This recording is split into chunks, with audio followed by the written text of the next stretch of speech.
வணக்கம். இது உங்கள் நியூஸ் 18 தமிழ்நாடு செய்திகளை தொகுத்து வழங்குவதற்காக நான் ஆர் தேவப்பிரியன். இந்த நேரத்திற்கான தலைப்புச் செய்திகளை பார்க்கலாம்.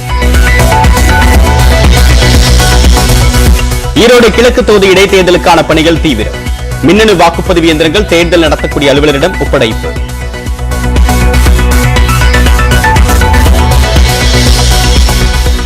ஈரோடு கிழக்கு தொகுதி இடைத்தேர்தலில் வரக்கூடிய 3ஆம் தேதி வேட்புமனு தாக்கல் செய்கிறார் AVKS இளங்கோவன். தேர்தல் பணிகள் குறித்து திமுக தேர்தல் பணிக்குழுவுடன் அமைச்சர்கள் ஆலோசனை.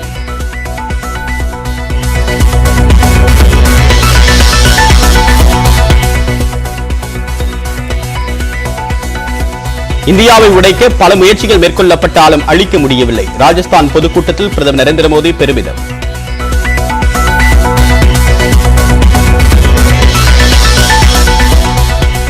சென்னையில் புனர்வாழ்வு மருத்துவமனையின் புதிய கட்டிடத்தை திறந்து வைத்தார் முதலமைச்சர் மு க ஸ்டாலின். சென்னை KK நகரில் உள்ள அரசு புனர்வாழ்வு மருத்துவமனையில் 28 கோடியே 40 லட்சம் ரூபாய் செலவில் கட்டப்பட்டுள்ள ஒப்புயர்வு மைய கட்டிடத்தினை மாண்புமிகு தமிழ்நாடு முதலமைச்சர் அவர்கள் திறந்து வைத்தார்கள். மாற்றுத்திறனாளிகளுக்கு நலத்திட்ட உதவிகளையும் வழங்கினார்.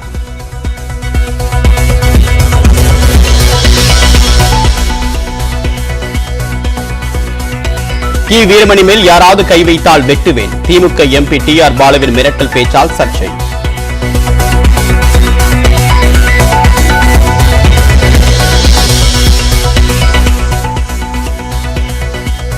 முதலமைச்சர் மு க ஸ்டாலின் தலைமையில் இன்று திமுக MPக்கள் கூட்டம். பிப்ரவரி 1ஆம் தேதி தாக்கல் செய்யப்பட உள்ள மத்திய பட்ஜெட் குறித்து ஆலோசிக்கப்பட உள்ளதாக தகவல்.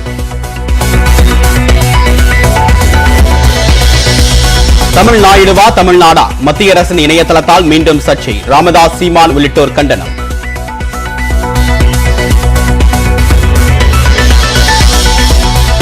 முதுநிலை பொறியியல் படிப்புகளில் சேர இந்த ஆண்டு முதல் புதிய நுழைவுத் தேர்வு அறிமுகம்.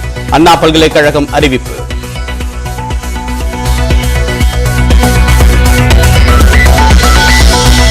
திருப்பூரில் தமிழர்களை வட இந்தியர்கள் தாக்குவது போன்ற வீடியோ வெளியானதில் உண்மையில்லை. காவல் ஆணையர் பிரவீன்குமார் அபினவ் விளக்கம்.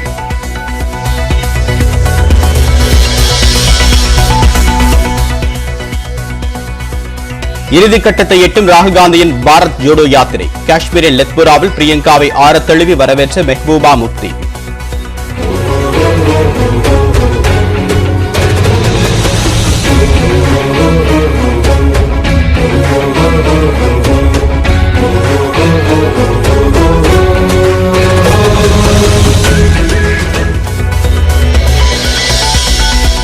திரிபுரா மாநில சட்டமன்ற தேர்தலுக்கான முதற்கட்ட வேட்பாளர் பட்டியலை வெளியிட்டது பாஜக. 17 பேர் கொண்ட வேட்பாளர் பட்டியலை காங்கிரஸ் வெளியிட்டது.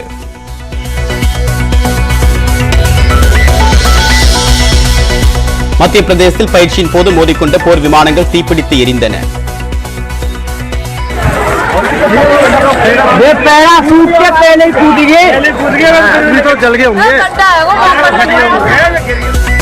விமானி ஒருவர் பலி. விமானத்தின் பாகங்கள் ராஜஸ்தானில் கண்டுபிடிப்பு. ஈரானில் ஏற்பட்ட நிலநடுக்கத்தில் 7 பேர் உயிரிழப்பு. பல கட்டிடங்கள் இடிந்து விழுந்ததால் உயிரிழப்பு மேலும் அதிகரிக்க வாய்ப்பு. அமெரிக்காவின் லாஸ் ஏஞ்சலிஸ் நகரில் மீண்டும் நடைபெற்ற துப்பாக்கிச் சூட்டில் 3 பேர் உயிரிழப்பு. ஒரே மாதத்தில் 6வது முறையாக நடைபெற்ற சம்பவத்தால் மக்கள் அச்சம்.